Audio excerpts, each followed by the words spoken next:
मोटापा बीमारियों का घर है, लेकिन अगर वही मोटापा सोते समय आपकी मौत का कारण बन जाए तो क्या होगा? अगर आप मोटापे से परेशान हैं या आपकी फैमिली में कोई भी मोटापे से परेशान है तो इस वीडियो को ध्यान से देखिएगा। ओबेसिटी यानी कि मोटापा और ऑब्स्ट्रक्टिव स्लीप एपनिया यानी कि नींद में सांस रुकने की बीमारी, ये दोनों ऐसी बायोलॉजिकल कंडीशंस हैं जिन्हें मेडिकल एक्सपर्ट्स सालों से क्लोजली करेक्ट करते चले आ रहे हैं। ये दोनों बाई डायरेक्शनल रिलेशनशिप शेयर करती हैं। इसका मतलब अगर एक प्रॉब्लम से आप जूझ रहे हैं तो समय के साथ साथ वो दूसरे को और गंभीर कर ही देगी।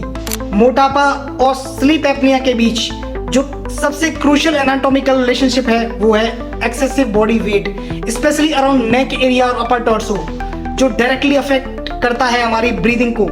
मोटापा कई तरीके से हमारी ब्रीदिंग को होल्ड करता है, जिसमें से एक तरीका है एयरवे नैरोइंग का।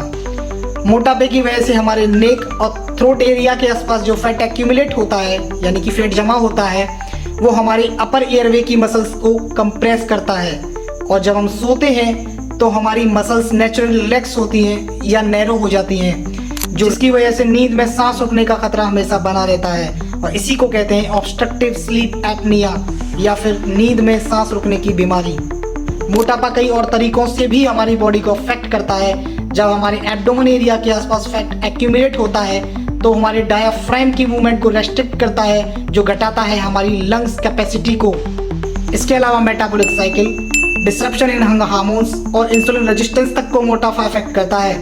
अगर आप सब इन सब जद्दोजहद से निजात पाना चाहते हैं तो एक्सपर्ट्स की सलाह मानिए भाई साहब, और मेडिकल एक्सपर्ट्स के हिसाब से अगर आप 10 से 15% तक भी मोटापे को रिड्यूस करते हैं तो ये स्लीप एपनिया जैसी प्रॉब्लम्स को सिग्निफिकेंटली कम कर देगा।